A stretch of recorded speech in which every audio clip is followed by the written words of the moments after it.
Well, good morning, everybody. Welcome to the Underhood Show presented by Mel Hambelton Ford. My name's Phil Nightingale. Morning, Josh. Good morning. Hey, we're back in home studio. We are. Last week was kind of a wild week, wasn't it? Yes, it was. It was, I think, very productive and very busy for sure, too. Exactly. So, hey, this is call-in show 316-462-3673. Anything ailing your car, tires, brakes, batteries, whatever it might be, we're here to answer your questions and give you a great price package about over $130. Only show I know you get paid to call in on, and who knows, might even get a free diagnostic depending on what's going on with your car. But again, if you don't want to talk about something ailing your car, we can talk about the new products. We can talk about the new Bronco, talk about the new Maverick, Lightning truck. I got some updates on that. We'll go through that here in just a little bit. But again, 316-462-3673. That's the number up to the front desk here at the dealership. Tell them you're calling in a radio show. They'll patch you through to us, and we'll get you on the air. And then we'll send you out the great price package. As always, Josh, what's in that package for over $130? So we're going to mail it out to you, but it's going to consist of the works, which is an oil change and tire rotation. We use Motorcraft oil and filter products here at Mel Hambelton Ford. While we're doing that, we're also going to complete a multi-point inspection on your vehicle, checking over the brakes, tires, steering, suspension, all the safety-related components on the vehicle. You'll also receive $10 to Mel's Diner, so you get yourself something to eat and drink while you're here with us at the Big Corner, as well as complete nitrogen. So you get all the great benefits that nitrogen has to offer on your tires. And then a BG products package, which is going to consist of a can of MOA or motor oil additive, and then CF5 for your fuel system. Again, just getting that vehicle geared up and ready to go for that next 5,000 miles of driving. So, all right, 316-462-3673. Let's get the phone calls ringing. Josh, I answer your question. What's happening? So, yes, last week we were at PRI. Hey, I got a trivia question. Oh, really? Yeah, well, let's throw that out there. All right. Who was on with us last Saturday? Oh, hey, very good one. How about that? Great trivia question. So don't give that answer away, but you can talk about everything else. Phones ought to start ringing. Who was on with us last Saturday? Very good. God, that's a good one, Josh. So anyway, yes, we started off first last Sunday at Hoosier and started our Hoosier meetings Sunday, Monday, and Tuesday with Hoosier, and found out really what's happening with their situation and stuff too. So then Wednesday we headed to PRI to get set up, and Josh was flying the plane back and forth everywhere, weren't you, Josh? Yeah. There was definitely a couple of back and forth trips there for sure. So yes. So anyway, and then we had PRI, which is Performance Racing Industry Show at for our first year to put a booth in the show, and it was really a great turnout. I mean, it got a little quiet there on Saturday afternoon, but that's kind of, I think, been the thing of how PRI is. But met a lot of great people, met a lot of contacts and stuff, and it was great to put that in there. And then, of course, Russ and Jason were there wrapping the Mustang. And if you hadn't got a look at that, you need to come check that thing out too. We got a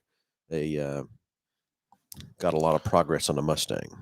Yeah, that's that deal. And my analogy of that was watching them things wrap it. It was like moths drawn to a bug zapper almost. Just watching the crowd of people would walk by, and I mean, they would just stop dead in their tracks when watching those guys wrap those vehicles. It was it was very you just get to watching and you just can't stop from that side. But they do a great job of doing that. And Russ and I had walked around one of the mornings, early mornings before the show had got started, and we were just looking at different other vehicles in there that were wrapped, and he was pointing out all the different things of, well, if I was doing this, I'd have done this and this instead of that and that. And just the quality and attention to detail that he has for what he does is amazing for sure. I call him an artist is what I call him. Yeah, very much so.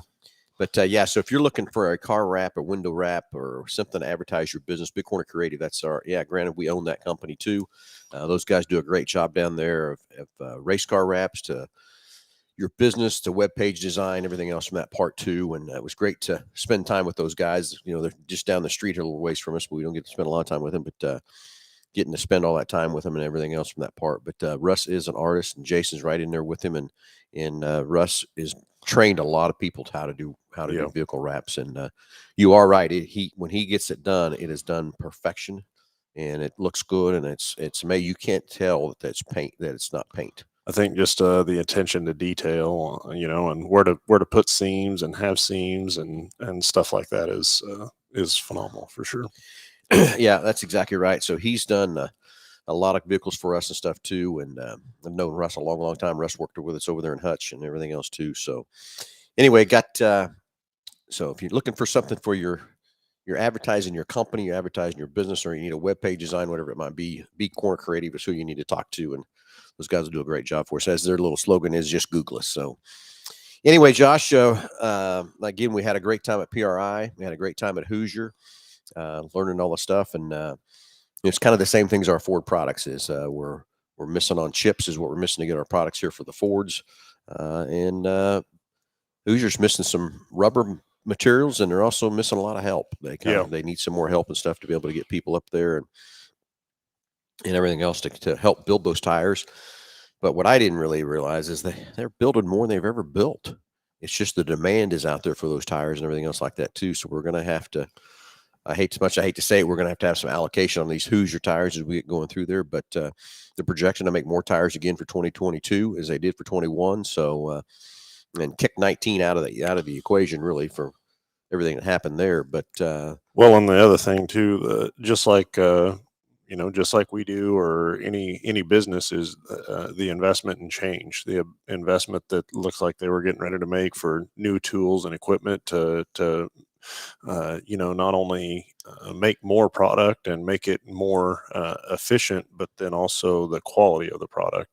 Making it better. There was several different machines that they had, showing us that they were looking at purchasing and implementing and getting into place to make things better. Just all the way around. So, and again, it's adapt to the change, adapt to the, and I think a lot of that too is Continental does own Hoosier. Do you remember how long it's been since Continental has owned them? I want to say that it was about like a year and a half ago, wasn't it? I think it's longer than that. You do? Yeah. I think it's longer than that. I think it's just now starting to make that. And I can't remember the number they said that to one plant there. They said how many tires per day that Continental makes. And I think that number was 45,000 tires. Yeah, it was a lot in one day. Day.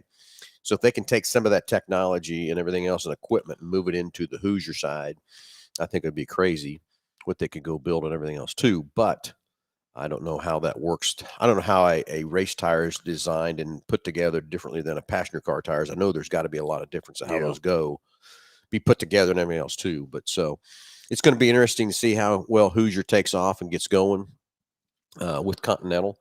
You can see the change already. A lot of changes they've made and stuff like that too for that part. But I'll be real interested, when they get into these drag car tires, and then even now some of the street tires that they're looking to offer, that are pretty much for the strip, but will have DOT numbers on them, especially into these 20s, and things like that, because they just really don't have a whole lot in that market now. Me personally, I'm excited for that. I need a slick for the back of my GT500. I took it out to the strip this summer, and even though those Michelin Cup tires are pretty sticky, there's just not enough traction with those things still to hold that car coming off the line and stuff. So I'm excited for that too. But you're right that they're missing a void there that other manufacturers have got. So it's going to be exciting to be able to have that tire available for street use. That's how we want to call that, right? Not drag racing, not street drag. We're calling it street use. Morning, Delbert Alt. How are you, buddy? To be able to get to Walmart quick and fast. Yeah. It's under the speed limit. Just under it. It's just getting there quick. Yeah. I get it. Anyway, 316-462-3673. Hey, let's get the phones ringing.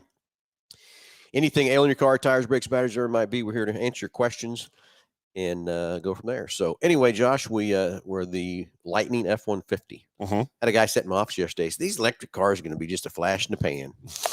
I told him, I said, before you die, you're going to be driving them. No, I'm not. And I said, well, you might. I'm going to tell you, you're going to be from that part. But the Lightning is moving along a little faster than they thought, which is cool. Very good. Very cool. So yesterday I went through our orders and looking who's going first, second, third, fourth, how they're going to get built and stuff too. I'm hoping that by next month, January, we'll be able to actually bring customers in that made their reservations and start building their trucks. That's going to be cool and fun. But Ford so far is telling us that it's a little bit ahead of the game. So that's very good. So what is as far as options on one of those is much like the Mach-E, I'm sure there's probably not a huge selection of options for them. I don't know that for a fact, Yeah. Josh, but I'm going to tell you that I'm going to bet you that every trim level of an F-150 you can order a Lightning. In it. The reason I say that is they said starting out at 39 grand. Yeah. So it has to be an XL. Yeah. On Yeah. that part. So, but I believe they're going to have a trim level, you know, because if you think about it, really, like the Mach-E, there's 4 different versions of it, I think. Yeah.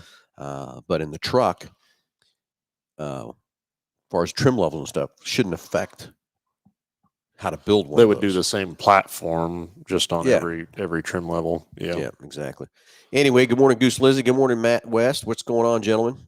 Thanks for joining in on the show. But let's get the phones ringing. 316-462-3673. That'll patch you in the main desk here at the front desk here. They'll tell them you're ready for the radio show. We'll jump you through here and get you a great price package valued over $130 for each and every caller. So anyway, so I'm going to tell you that I think next month we'll start being able to put the orders in, and they said springtime is when we'll see the trucks. They say it's a little bit early for that. So I don't know. Maybe March we'll see one. Yeah. Maybe March, April. What do you, I don't know, what do you think as far as the trainer coming in and talking with us about those? I called that up, and so far what he told me is they have not put together the 2022 schedule yet. Yeah. I think what that is those trainers are a subcontractor. Yeah. And they have to renew their contract every year. Oh, gotcha. And I don't think they've renewed the contract yet with them. I'm sure it'll happen. It happens every year from that standpoint too. But yeah, they're telling us that there will be a trainer that'll come around and bring one to us. What always makes me mad about those deals is we can't drive it. You get to see it, touch it, sit in it, the whole deal, but you can't drive it. James Furman, good morning, buddy. Anyway, yeah, let's so yeah, I hope that's what it is, but you just never know with supply and demand and everything else. And I talked to a truck driver just yesterday, and he tells me how there's tons of cars sitting in Kansas City. They just can't get them out because there's not enough truckers to get them pushed and get them on the rigs and everything else too. So, but anyway, 316-462-3673. Anyway, Josh, we went through PRI, everything we done there. Had a great week last week for that part.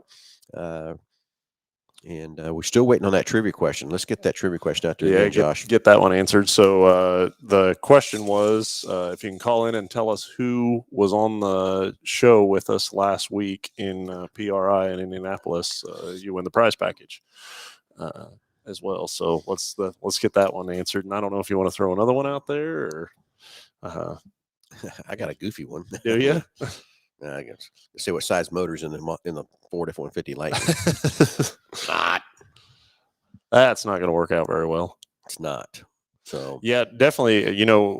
I'm very excited to see that thing, to be able to drive it. Just the instant torque that it's going to be able to provide with those electric motors. That's going to be crazy. So very excited for that. But the other thing for me, I think the biggest weird thing is going to be the frunk portion of it. When you pop the hood and you get into there and look, and you've got storage space for something. There you go. So that's going to be very well. Except we got a caller coming through, Josh. Maybe he's got the answer to the trivia question. We'll get them patched through here and see if they got an answer for us. Okay. Yeah, Furman, there is a few. Furman says the other day he was setting the train. It looked like there were quite a few F-150s on it. Yeah.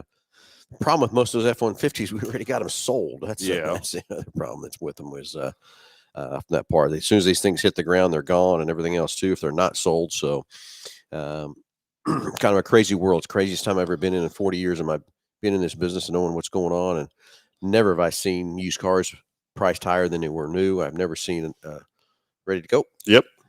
Greg, you're on live with Under the Hood. Go ahead. Hey, I was wondering if the Ford Focus may be ever recontinued. I don't think it will. I think that this new Maverick truck is kind of that niche, and we're trying to see that, Grant, already about what's happening with that truck. It's that hybrid is already outsold what they can produce for 22 with the hybrid getting 42 miles to the gallon. The Focus got about mid 30s, I think, something like that part. Ford had a Focus replacement coming out of China, and then all the tariffs and all that thing happened, and that stopped that car from coming here. But I just don't think we'll see that now. Like I said, now that we've got the Maverick and everything else too, I think that's kind of a caller beeping on us or something there, Josh. Yeah, I think so here. But I think the Maverick is our replacement for the Focus. I mean, it's very cool of the people that are coming in to ordering these trucks are all the way from young generations to older generations and stuff like that in between. And it's all different. When I talk to them about what they're going to do with the truck, it's kind of amazing how many people are doing different things with them, Grant. But I just don't think we're going to see that replacement with the Focus, but I think the Maverick is our replacement. Did we lose Grant? Did we lose you? Yeah, I think we did. You know, and along with that is on those Focuses, I think it really determines what the market does. You know, from that side, and Ford's going to venture to what sells, what moves from that side of it. And so there's a reason that they went away from the passenger car market. It's because the consumers wanted something SUVs else, and something different. Yeah, exactly. So, anyway, good morning, Amanda. Thanks for listening and watching. And we got another caller. So Grant's still with us. Oh, Grant's still there. Yeah. I thought we'd lost Grant there. Hey, I was wondering if the Ford Focus may ever come back, because I got some of my own and I'm really hoping to buy one of the new ones. Yeah, he must have been off the air with us there for a minute, Grant. I think our replacement for that is actually the Maverick truck. It's getting 42 miles to the gallon, and they've already outsold. They've already pre-sold more hybrids than they can build for the 22 model year already. And it's crazy the amount of people that are coming in, from young to older people and in between, all the different ages. Everybody's wanting to buy that Maverick. I've got over 100 Mavericks in the order bank sold right now. From that part. So I think that's our replacement for the Focus. I really do. Ford had a Focus replacement coming from China, then all the tariffs hit and that stopped that car from coming here to the States. But I do believe the Maverick's going to be our touch. And the thing is, Grant, Josh said it too, the Ford builds what the consumers are looking for, and the car market is declining every year, as far as a percentage of sales and stuff too. Right. So, all right. Well, thank you very much. Heartbreaking news, but thank you. You betcha, buddy. Thanks for the call, bud. All right. Got another caller coming through here. We'll see if we can get them patched through. So, but yeah, I think you know, if you think about it, and what if you were making a product, you'd want to make what's sold from that side of it. And, you know, to think about the dollar investment that they have to have in order to get a vehicle like that off the ground is crazy. So let's go to the phones. Let's talk to Dan. Dan, you're on live with Under the Hood. Go ahead.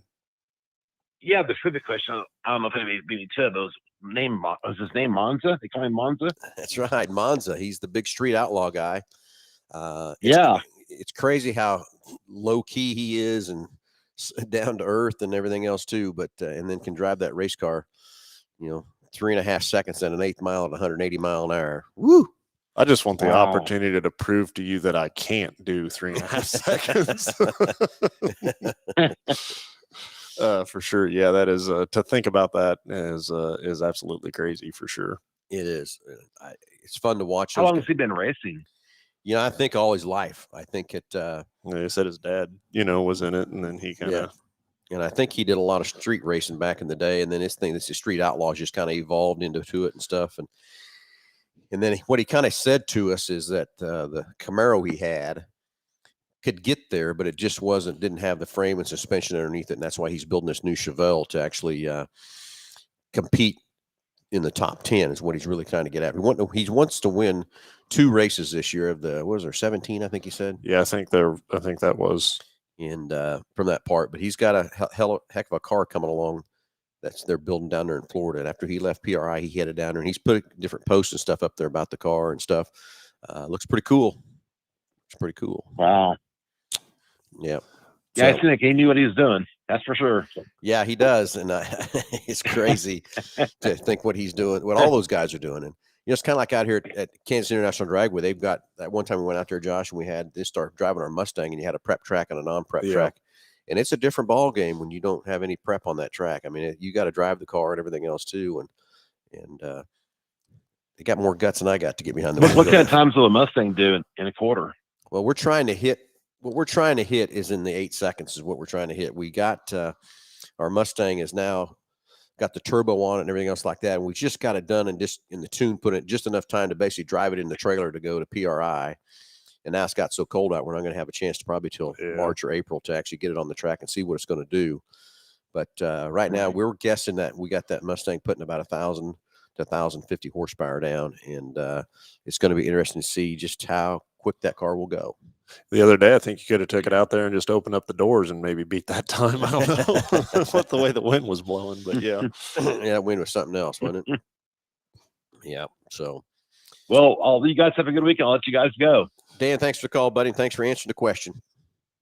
All righty. Have a good day, buddy. Talk to you later. Bet. Bye. Anyway, good morning, Michael.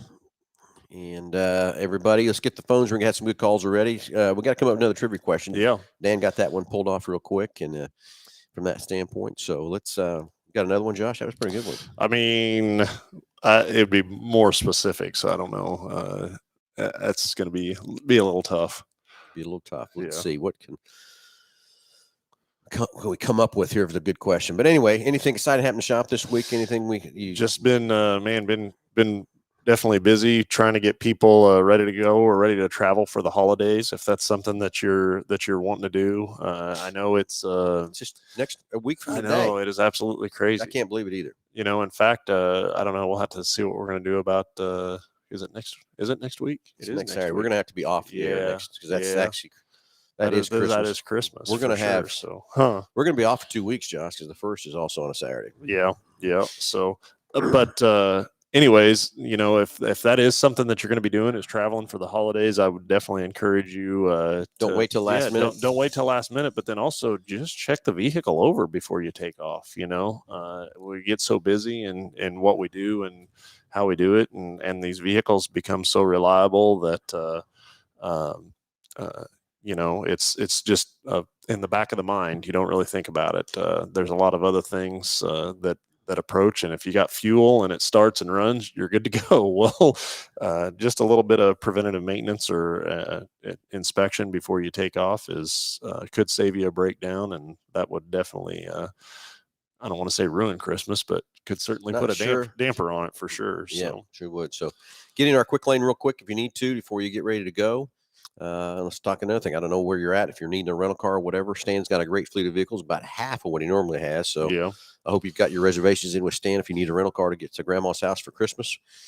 Who knows? You might have a few 15-passenger vans still sitting over there too. I'm not sure, but from that part. So Christmas light tours is the other thing we've done. Rented quite a few vans for that, and you know that's one of the things you can get the whole family in, and they got lots of glass and windows in them vans to be able to drive around and take a look at that. And I seen somebody the other day. They were out driving around, and people were popped out of the sunroof looking at Christmas lights. So, well, that's true too. Yeah. Crazy. It's so hard to believe that we're already this far into December and that the year's definitely winding down and coming to the end. And you know, with I would even call it inclement weather, you know, but every day that it's a little warmer like this, that's a day that it's not down the road. You know, I think we're going to pay for it at some point, but I'll take as money as I can get on this end as they're going to give. So, yes, Rex Strigro, what? No Christmas morning show? Nah, Rex, I think we're going to have to pass on that one, buddy. Going to have to pass. New Year's Day, I would come in New Year's Day, but Josh is probably going to be hungover for the show. So I'll have to probably just pass on both those shows. So sorry about that, but it is kind of crazy. That is kind of crazy. We're going to be off for 2 weeks after today. So I was just thinking about that in general. You know, we're going to be closed Friday for Christmas Eve and New Year's Eve, and to just think of having three days off in a row like that, I don't know. I guess we'll see what happens. I mean, I know what's going to happen. I'll go to sleep Thursday night and wake up and it'll be Monday morning, but that's okay. Isn't that crazy how that works? From that side of things, Lisa's generosity on that and able to give our employees, you know, to be able to spend the time with their family in this industry, I think is for sure unheard of from that side. Oh of yeah, things. no, But sure, too. you know, the employees I think are very, very grateful for for what she does and to be able to do that. Yeah. And Rex says too, I'd miss the New York show too. Yeah, I'm with you there, Rex. So anyway, getting a few more Broncos in finally, and we went and we had a truck driver call us. He was running out of time and he couldn't get here, but wanted to know if We had a Bronco on there we'd been waiting on for quite a while, and so we went and picked it up over there. And he says that there's Broncos after Broncos rolling off the assembly lines. I mean, off the railheads. So now the problem is we got to get truckers to truck them to us. I've tried to go pick them up in Kansas City. They won't let us from that part, but hopefully we get a bunch of them Broncos here. We got a bunch coming. I know that. Yeah, the Broncos. The other thing I've seen, Bronco Sports. I've seen a Mustang come off the other day. I hadn't seen a Mustang, and in fact, that one's still out here, isn't it? The GT 500 Left yesterday morning. Did it? Left yesterday morning. Yeah, that didn't take long there, did it? No, I knew it wouldn't take very long in that car. That's the funny thing about that is, I got a notice from Ford that they canceled that car. Yeah, and then it showed up, and then it just popped up. Yeah, crazy. Anyway, morning, Kevin. Merry Christmas to you too, buddy. Yeah, so God, I didn't think about it. We're off for 2 weeks. Yeah, no show. Everybody's going to be heartbroken. We're not on the show for 2 weeks. I know. I get it. And as hard as it is for us on receiving the inventory and even being able to track down parts in some situations or scenarios and things like that, I mean, I could just imagine the logistical nightmares on their end of the factory or a plant when you're talking the mass scale that is, and then just the unknowns, of all the different configurations. I mean, you think of all the different options in an F-150 and what has what and what doesn't have what, and then what's available for parts. And I mean, you're getting that information on your orders pretty frequently, that if a customer, tweaks or modifies their order in just a little bit of way, one way or the other, they may get their vehicle in a heck of a lot faster time than if they want an option, Yeah. And so the logistics of that, it's got to be a nightmare. I tell you, it has to be. It's just like our this vehicle visibility we have to try to show us when vehicles are going to be here. That Bronco we picked up yesterday, it said it was supposed to be here December the 3rd. We got cars showing up here that say they're still at the plant. Yeah. I mean, it's just kind of hit and miss and everything else too from that part. So I think it's weird too, just from a standpoint of just trying to understand it, is that if you're looking at something, or they're saying, okay, well, if you emit this, you'll get the vehicle a little bit quicker or sooner, but then it doesn't really make sense what it is you're emitting as to why you would get it, why you would get it sooner. Well, okay, I'll go through some of that with you. For example, on the trucks, they're running out of material to do the spray and bed liner. So you take the bed liner off, that'll speed it up. Yeah. And some of these guys are ordering quite a few accessories, from the tonneau covers to the bug shields and mud guards and that kind of thing. Take the accessories off because they're having a hard time getting those that can build a truck. And then the next thing that comes into play, Josh, is what I didn't really think about is chips. Like I said, the average F-150's got 1,750 chips in it. Start eliminating some options, that eliminates some chips, so it can make that truck more readily available to build. On the Super Duties, they were taking the adaptive steering off of it, which I love that feature. And now we're back to putting the adaptive steering back on, because that took about, I think it was 50 chips to put on the adaptive steering. Yeah. From that part. So that is some of the reasons of what's happening there too. So got another caller? Yeah, we do. Well, let's go to the phones. Let's talk to Steve. Steve, you're on live with Under the Hood. Go ahead. Hi. Hey, I've got a 2008 Chevrolet Impala that I bought a month ago or so. And I put 10,000 miles on it probably. And the service tire monitor pressure system thing comes on, and it's really screwy, because it's like I'll have, like, the left front tire will go low, and then I'll fill it up. And then pretty soon the right front tire will go low. And then the left rear will go low. Then it'll go back to the left front. But I mean, and then I'll put 33 pounds of air in it, and it'll stay up. They'll stay good for about, as much as a week. And then one day I'll be driving down a highway or something, and I'll look at them, because it's on all the time. And I push it, and it says, well, that tire's got 33 pounds in it. And then, about a half hour after I'm on the road, well, then the light will come on and say, hey, your left rear tire is low, and I'll look at it, and it's only got 23 pounds in it. And I did it last night as well. I went on a 300-mile trip coming back, and way out there 300 miles ago, it was low, and so I put 36 pounds in it, and everything was fine for 250 miles. And then the light came on, and it only had 20 pounds in it. So then I just kept checking it for the last 90 miles, and it went all the way down to 12 pounds. And I just don't get it. So are and you now is is the tires actually sorry, go losing ahead. air? Are you actually having to put air back in, or is it just? No, it's losing air. They're losing air, and it's a different tire every time. Yeah, so I mean, if you're physically losing air, I don't think that there's anything wrong with the tire pressure monitoring system itself. I think it's probably working like it needs to be. What I would wonder or be concerned with is dry rot on the tires, if there's not something going on there. And the other thing I would wonder about is the actual valve stems, whether that's the core inside of them or the exterior of the stem. It could be possibility of even a crack in a rim from that side. But with all four of them doing that, I'm going to say that we probably have either some dry rot or some valve stems that are Leaking air. Yeah, that are leaking Okay. air. And when you're moving them, or temperature change, or just Seems operation, to happen when temperature changes. is what's causing it. And so I think we need to get probably a good visual inspection on the tires and the stems and see what's going on. But as far as the TPMS sensor system, it really sounds like that's kind of doing its job. Yeah, it does to me too. And I'm with Josh. I think we got a valve stem, valve core, or an aging tire or something. Being an 08, I mean, who knows since you just bought it about a month ago, when the tires were replaced last. And it could be the tires got a lot of tread in them, but if tires age out at 6 years, and Okay. could be seeping out the sidewalls, could be seeping anywhere from that part too, from that standpoint. But let's get a diagnostic tool on your package, and let's get that Impala in here. Let's take a look at it, see what we can figure out for you. We'll look at that thing at no charge and see what we do to help you figure it out. Okay. So I've got to ask a clarifying question here for you, from you, Steve. You said you bought it a month ago. Yeah. And then you said Right.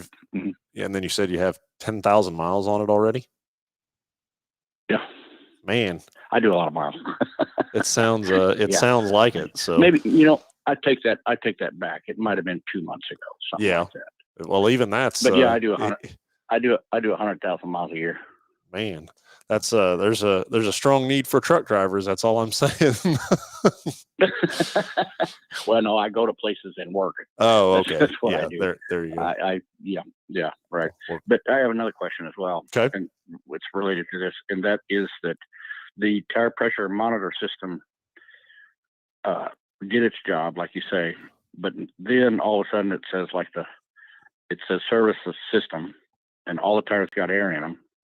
And I turn the key off, and cycle through, and it comes up with the left front tire dash. It won't show how much is in the left front tire. And that's always the left front. It's always the left front, and it's got air in it. It's got 33 pounds of air in it. Yeah. So when you're getting that service tire pressure system message, that is indicating that there's an issue with the system itself. And if you're getting the left front and with the dash on it, that's probably a good indication that the battery is starting to get weak in that left front sensor. Now, what you have to be careful of, especially in this particular year of vehicle, is every time you rotate the tires on that vehicle, you have to retrain the tire pressure monitoring sensors to their new location. And so if the dash is saying that it's the left front's low, I mean, realistically, it could be any of the tires on the car if the last time they were rotated, it wasn't trained. So you'll need to know, it'll need to be trained in order to figure out which sensor that is from that side. Hey, Steve, what kind of I got a comment coming through on the deal here too. What kind of wheels do you have? Are they aluminum wheels? Are they steel wheels with hubcaps, or what do you got on that for wheels? They're steel wheels with hubcaps. They're steel. Okay. Well, anyway, Rex coming through and said alloy wheels will corrode under that tire bead sometimes and not seal perfect. And Rex, you're exactly correct on that too. But But even I've even seen the aluminum out, that corrodes around where the bead seats on that rim. Yep. But that could still be what's happening with your car Uh-huh. too, Steve. Some steel wheels could rust right there too, or something on that part too. Well, and I'm partial to Impalas, and because I've had such good luck, I get 400,000 miles out of them. Yeah. But the car sat. I bought it, and I could tell that it had been sitting for 5 months. Right. When I bought it, so maybe that's just sitting like that could corrode or something. Yep, exactly. Well, Steve, let's get it in here. We're going to add that diagnostic to your package. And Josh, once we get done in 3 weeks, we can tell everybody what fixed Steve's car. Guess we're going to be off the air for 2 weeks. Because it'll be good to tell everybody what we found on your car, Steve. So everybody else can learn from that experience too, and what we find there too. But it's going to be interesting. I'm sure I think we're going to find multiple things with Steve's car, from maybe a valve core here, maybe a stem here, or maybe a tire bead, or maybe a tire. And also it sounds like we got a sensor issue too. So. Okay. Can I ask you another question? Of course. Sure. I've got a 2011 Impala, and service stability track comes on. I've talked to you about this before, and I took it out there and everything, and you couldn't duplicate it, which you can't because it only happens every now and then. And I was on my way to get the ignition lock cylinder at the dealer recall replaced. Uh-huh. And it went on. So I just pulled in there and to get that done. And so I said, hey, this thing came on, and it's doing it right now. And he said, okay, we'll just leave it on and we'll take it over here and check it out. So they replaced the pedal position sensor but not did it again. That did it again, huh? So that wasn't it. Yeah, right. So I don't know what to do with that one either. And it's like an off and on thing. Only happens when it gets cold. And by the way, when I took it in there and I said, hey, this stability track thing's coming on, and he says, you're not the only one that has that problem. So evidently it's a recurring thing in these cars. Yeah, it must be, but there still ought to be a way to figure out exactly what's going on with that thing too. What the deal I is would with think it. so. Yeah. Well, let's take a look at the 11 too. Yeah, We'll put a diagnostic on the 11 too. appreciate it. And let's take a look at it again, put All right, some I codes in appreciate it, kind of see what's going on there, Steve. Okay. Thank you very much. No, thank you, Steve. Okay, let's go to the phones. Got another phone call coming up. We do. We'll get them patched through and see what Jordan's up to today. Anyway, good morning, Julie. How are you? Thanks everybody for watching and listening. And again, 3 weeks, Josh, we're going to be off the air. That's crazy. You have Jordan on here, so be careful what you say about him. Jordan, you're alive with Under the Hood. Go ahead. Not a huge fan of how long I was left on hold there. Let's try to tighten that up a bit. Well, Steve had some issues. We had to get him squared away and taken care of. Okay, well, yeah. Let's just again for future reference, I'll let that one slide. But let's try not let. So. You're funny. Anyways, We knew it was you, so we knew we needed to leave you on hold for a while. That's why Steve said, "Hey, can I get another question?" Sure. well, okay, I'll remember that. Anyways, I have some insight on something you were talking about earlier, and that's the Ford Mavericks. And I absolutely say I've never seen any company knock it out of the park with a better product. Like they listened to the customer. They pushed all their chips to the center, threw their wristwatch on top of it, all in, gave it a full send, whatever you want to say. There's two things in this country everybody wants: 4 doors and a bed. And not everyone can afford an F-150. And they tried to do it back in the day with the Sport Track, and other companies have done it even way back with the El Camino and stuff. But like they nailed it like a split hog. I think the Maverick's going to be the hottest selling vehicle of the 2020s. Oh, it's Jordan. I'm with you too. It's got so much room in the cab. It rides so good. It's quiet. I still remember the time when me and Josh and Shannon and Lisa were down in Dallas riding around in them with Jerry. And first thing I said, it's quiet in here.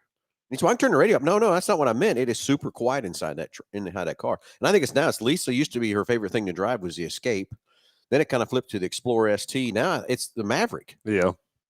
She loves that Maverick and how it rides and drives and everything else too. But there's more room in that cab than a Ranger. You got the bed, and then the hybrid at 42 miles to the gallon. Think it'd pull your trailer around, Jordan? Probably not my trailer. Maybe, I don't know, empty maybe, not loaded. I got bent axles though, so like that adds drag. So it would probably pull a new trailer like mine around. Yeah. It would definitely pull my Tucking trailer around.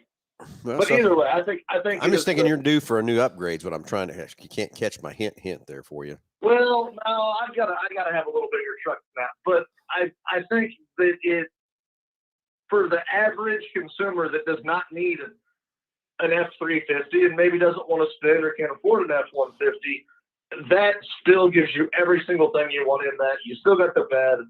No one wants a car anymore. No one wants a trunk. The only people that use trunk is the mob.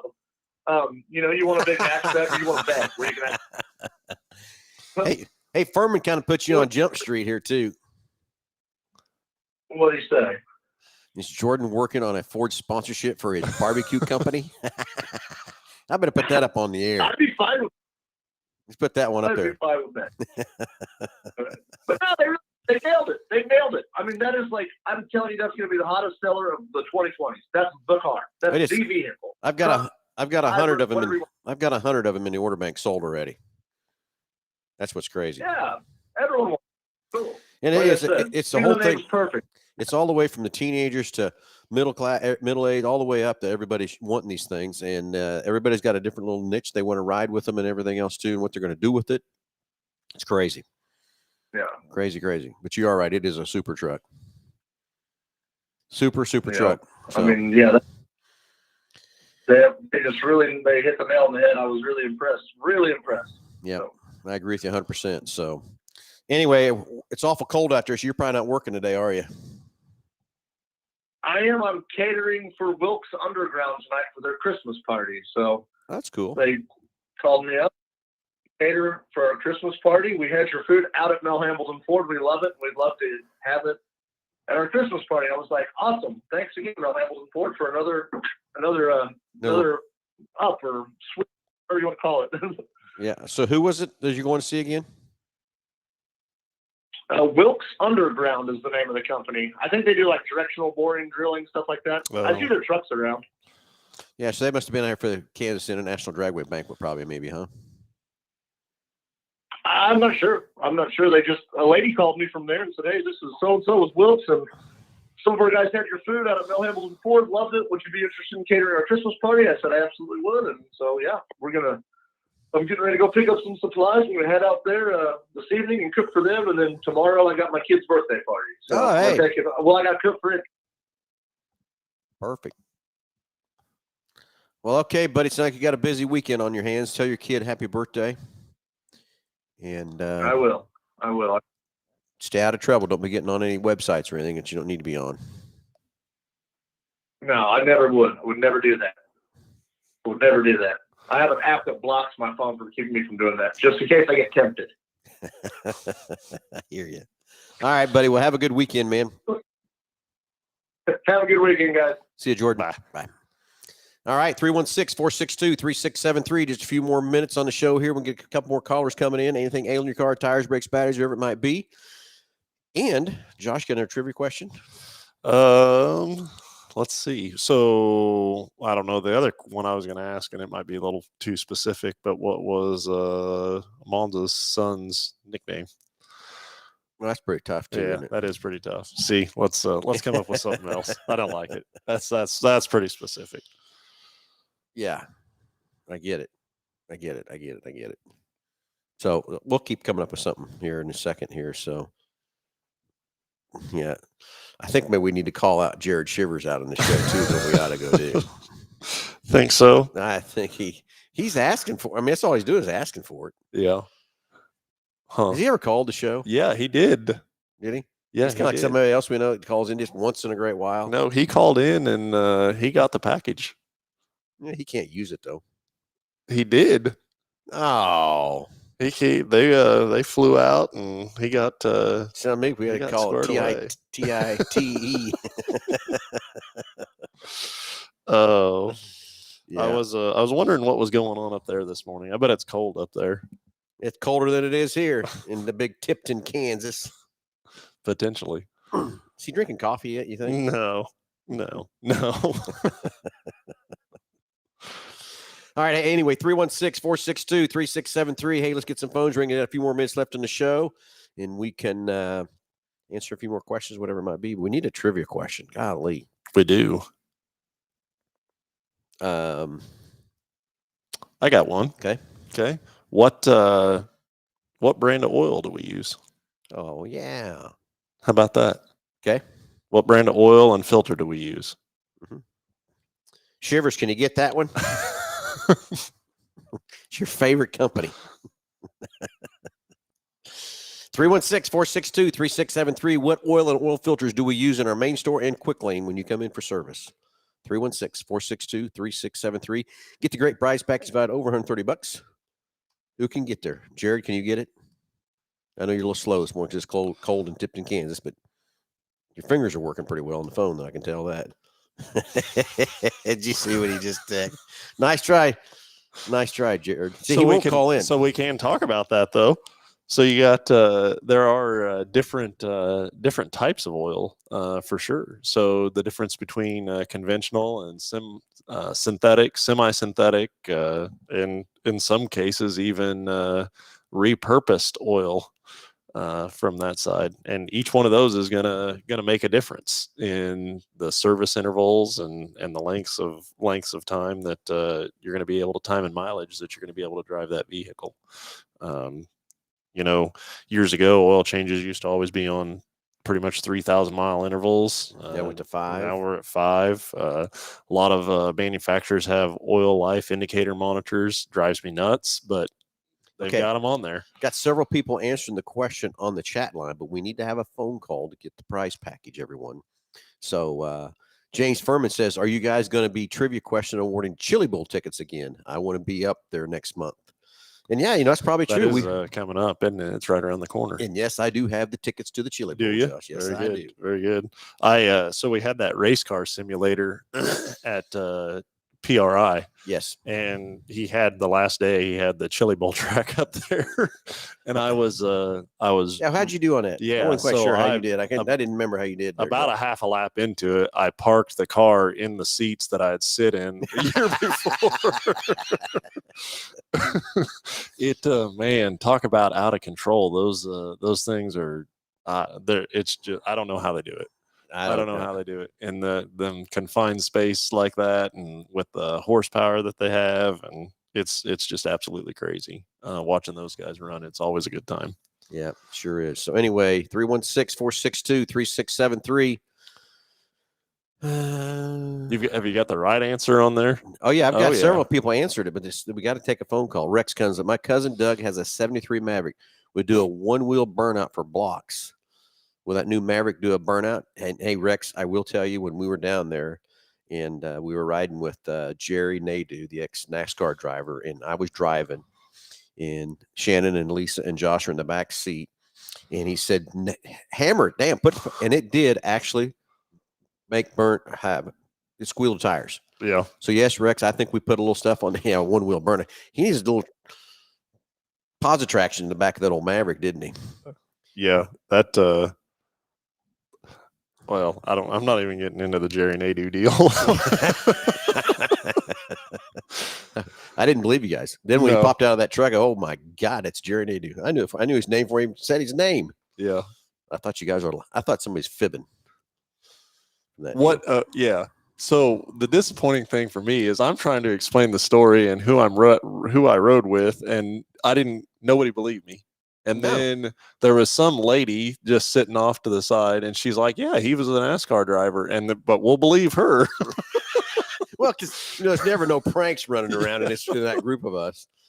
Prankster City is all that is a bunch of pranks rolling on. So, well, anyways, what oil and filter do we use? Got to call into the show. Let's get a phone call in here, and then from there, just talking about the different types of oils and conventional and semi-synthetic and even on into a full synthetic. Man, it just drives me nuts seeing the commercial on a full synthetic. Use this and only change your oil once a year. No, drives me crazy too.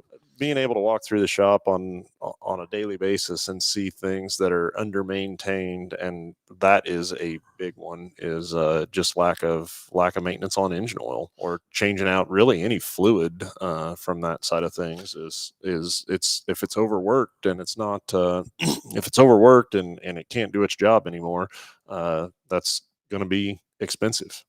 Okay, so anyway, our works package, which is no one's calling in anyway, so I guess we'll roll it out.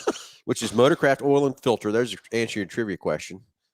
Topping off your fluids, multi-point inspection, looking that over is $59, right? Yep. Well, the other day I was Rotating the tires as well. rotating the tires, Yep. rotating the tires. The yeah, Dan, didn't want to call twice. I understand, buddy. I get it.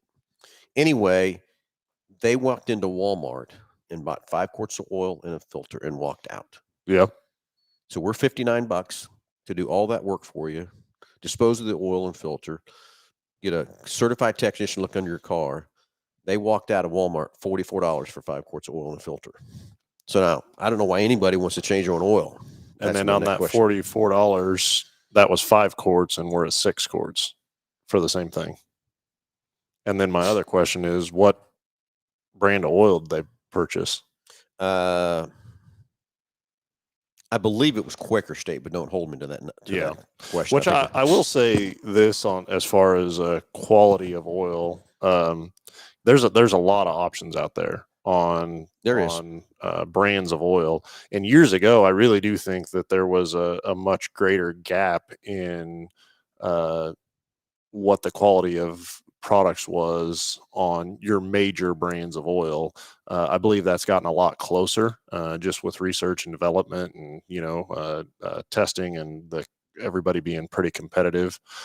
There are still differences, but I think the gap has really shrunk a lot compared to years ago. Yeah. From that side of things. And so you're really not even comparing apples to apples when you're not even getting the same type of oil from that side of things. So, but as far as the major brands, I believe everybody has a pretty decent oil, and it's just you just the maintenance interval, the mileage interval is what makes the difference. And then to even take that one step further, and they're putting it on gas engines now, is hour meters. So how long hours? What does that vehicle run like? What's the idle time on it? Well, all that stuff makes a difference. And I got into a conversation with a gentleman just yesterday trying to figure out what Super Duty to order for his business and things. And he says, I think I don't want to spend the money for that diesel, and let's just do the 7.3. Mm-hmm. I said, I get it. I said, tell me about this truck. What do you do with it? He said, well, we're going to put a utility bed on it and have a boom on it and everything else too. I said, okay. So it basically starts up at 8 a.m. and runs all day. So, it never shuts off. I said, I get it. So that's where, to me, don't get me wrong, the 7.3 is a good motor. It can do the same thing, but for longevity, everything else like that, the bigger cooling systems, the bigger oil systems and everything like that, the diesel's still the way to go for one that starts up and runs and never shuts off all day. And it sets her in idles and ups and downs and everything else like that. I agree with that. But then in addition to that, you have to service that vehicle completely different than you do, right. one that is hauling a trailer down the highway. You start it up and load it up and head down the highway, and you're driving, that vehicle. Yeah, you can look at the mileage on it, but this other one that's sitting there at a job site running, and sitting there running a PTO or a boom or hydraulic pump or something like that, that's an hour's service interval. And so there is a difference for sure. And we get into that in diesels quite a bit. And everybody thinks, well, I've got good maintenance records because I've changed my oil every X number of miles. But then you go and you run the hour meter, and it should have had, twice the number of services on it that it otherwise got. So, yep, very true. So anyway, little trivia there too, that Phil just blew the question, but that's all right.